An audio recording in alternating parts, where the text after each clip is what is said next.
Mazda 5 est équipé de moteurs Duratech. Ces moteurs ne sont pas extrêmement fiables, mais ils ne peuvent pas non plus être qualifiés de complètement inutiles. Une maladie classique des moteurs à essence 2.0 est la fragilité des joints d'arbre à cames. De plus, il y a des problèmes avec le thermostat, qui devient inutilisable avant même 100 000 km. Le moteur 1.8 est l'un des Duratech les plus peu fiables. Il a un problème commun, la vitesse flottante au ralenti. Pour résoudre le problème, vous devez rincer le papillon des gaz ou modifier le micro-logiciel. Dans les cas très graves, vous devez percer un trou dans le papillon des gaz.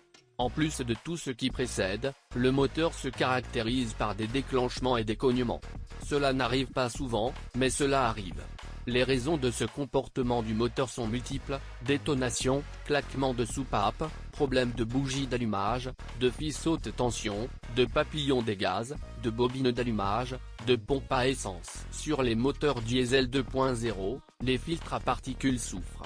Les remplacer est assez coûteux, mais pas difficile. Un point faible potentiel de la Mazda Premacy 2005-2010 est le système Common Rail sur les moteurs diesel. Si l'injecteur se bouche, son remplacement est inévitable, dont le prix surprendra désagréablement le propriétaire de la voiture. L'utilisation de carburant de mauvaise qualité avec le système Common Rail est inacceptable. La consommation de carburant déclarée de la Mazda 5 est tout à fait acceptable, mais de nombreux propriétaires se plaignent du fait que la consommation réelle est plus élevée, elle peut atteindre 10-12, et en hiver même jusqu'à 15 litres. Les moteurs de la voiture ne sont pas équipés de compensateurs hydrauliques, les soupapes devront donc être réglées tous les 50 000 km. Entre autres choses, l'une des zones les plus douloureuses de la Mazda Premacy 2005-2010 est le radiateur du système de refroidissement. Presque tous les propriétaires qui achètent une voiture sont tenus de la réparer. Il n'y a généralement aucune plainte concernant une transmission manuelle, ce qui n'est pas le cas d'une transmission automatique, dont le système électrique est sujet à des dysfonctionnements. En toute honnêteté, il convient de noter qu'aucune transmission automatique moderne ne peut se vanter d'être fiable, surtout par rapport à la mécanique. Presque tous les Premacy utilisés ont des problèmes avec le corps. La durabilité insuffisante de la peinture est une caractéristique particulière de la Mazda 5, donc les rayures, éclats et fissures sur la voiture ne devraient pas surprendre. De plus, s'il n'y a aucun défaut de peinture dessus, cela devrait éveiller les soupçons, car très probablement, la voiture a été soumise à une préparation avant la vente, et personne ne dira s'il y a des poches de rouille sous la toute nouvelle couche de peinture. Les passages de roue d'une voiture sont sujets à la corrosion, c'est pourquoi immédiatement après l'achat d'une voiture, il est conseillé de les traiter avec un anti-gravier ou tout autre revêtement protecteur. Le maillon faible du châssis sont les bagues et les biellettes stabilisatrices. La plupart des propriétaires de voitures remplacent les liens lors de l'achat. Cette nuisance, si vous le souhaitez, peut être facilement éliminée à l'aide d'une méthode maison en remplaçant les supports standards par des supports tout-terrain et en ajustant ces derniers. Parmi les inconvénients de Premacy figure également la nécessité d'ajuster l'alignement des roues presque immédiatement après l'achat de la voiture.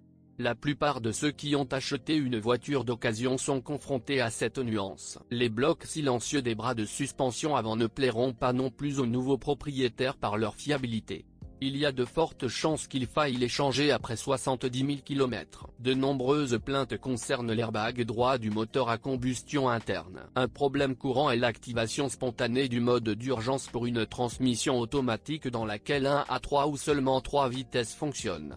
Vous pouvez essayer de résoudre ce problème en retirant la borne de la batterie pendant quelques minutes. Les appuis-têtes des sièges arrière peuvent obscurcir la vue du conducteur et le plastique intérieur peut être facilement rayé. Inconvénient de Mazda Premacy deuxième génération. Suspension rigide. Faible isolation phonique, bien que de nombreuses voitures modernes en souffrent. Petite garde au sol. La protection du soubassement est en plastique.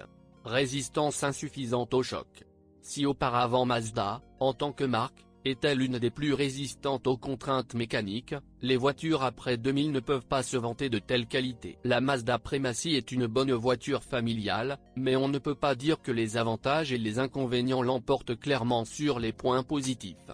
Utilisée avec soin dans les conditions pour lesquelles elle a été créée, cette voiture plaira certainement à son propriétaire, s'il est prêt à travailler sur la voiture et à y consacrer du temps et des efforts. Cela n'a aucun sens de comparer la première génération avec des voitures chères. Pour sa catégorie, la Mazda 5 justifie pleinement le prix d'achat et d'entretien, mais le coût de la deuxième génération semblera à beaucoup déraisonnablement élevé.